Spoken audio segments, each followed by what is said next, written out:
All right, hello everybody. I hope everybody's doing all right and having a good time. Today we will be exploring Bucher's recent acquisition of a company called Adresta, which is the app you can see here on the bottom right of the screen. Welcome to my phone. As you can see, I have way too many notifications. So after doing like an initial login screen, the normal mumbo jumbo of anything that has an account, you come to this screen. Which I find rather interesting. It's very modern, it's very hip. So we'll hit next steps. So you can add watches, you can add wish list. This app is kind of the first step into the quote unquote blockchain authentication process. So after reading this, you will come to this screen about search functions of your correct reference so that you don't need to know your reference off by heart. However, I do have one or two issues with this app, and we will get to them in a bit. You can add images of your personal watch, and then you can change your details as well. Watch history, watch provenance, depending on the watch brand, on the reference number, on the model, it can be very, very important. And then also the details of the history, so purchase date, purchase price, where, how, was it gray, was it from a dealer? Of course, watch documentation when it comes to authentication is the A&O. If you haven't seen that video, I will link it in the blog post as well about how blockchain can be used for watch authentication. You can rename your documents, apparently. I didn't know that. And so you finish up. Now, I never personally allow any app to make notifications available on my phone. That's just how I am. But let's see what the process is like to add a watch. What do you think? So let's hit owned. And so this is where my first issue with this app comes. If I type in Rolex Blue Datejust, nothing comes up. Right?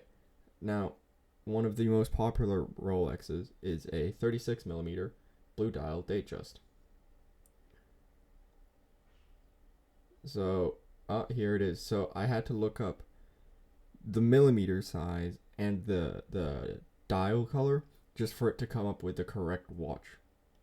Here you can see all the details. It's not a limited edition. However, this is where the big issue stands for me as well. The person or the user needs to input their own serial number. I don't know the serial numbers of my watches. I know where to find them. I know they're on the warranty cards.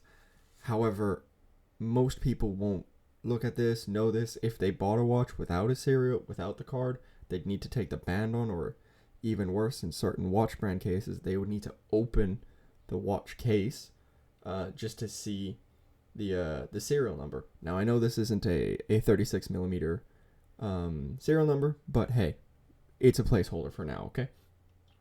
Purchase price, let's say we bought it for 7,500. I am in Switzerland, so in Swiss francs. And then that price would coincide with June 2021, I believe. If I got that pricing wrong, feel free to correct me in the comments. Let's say we have box and papers. This, I think they could have improved by just making it 2 tick boxes. I have a box, I have a paper, instead of needing to write box and papers. Then they have a brief description of the watch themselves, and then any personal notes you have. So then you hit continue. You can upload your watch documents, so you can take a picture of your warranty card and of the booklets, and of course of the box. However, we're going to skip that. They give you the Rolex catalog picture, which I'm always a fan of. However, if you would want to add your own images of the watch, you can, whether it's you hiking or you diving with the watch or whatever you might feel is worthy of uploading. So then you can add the watch, and then here you have all the watch details of your said piece.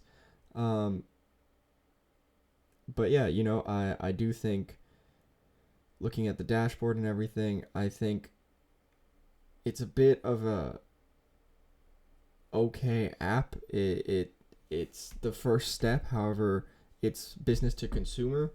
And I think for that application, it's not necessarily correct. And I think that there needs to be a better usability standard. So I understand that they don't have access to the user's serial numbers.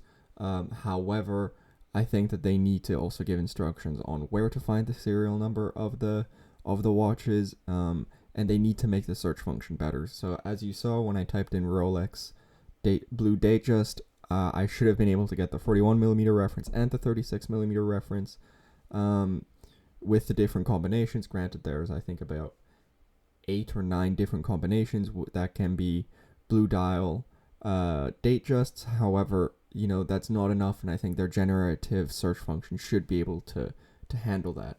All in all, however, I think it is a decent first step in the direction of incorporating the decentralized ledger technology into the world of horology. However, I think it needs improvement, and I think there is another step that can be taken. In the next step, however, I will be exploring the other apps that are also mentioned in a previous blog post. So stick around for those, and if you have any questions, feel free to comment. And thank you guys so much for watching.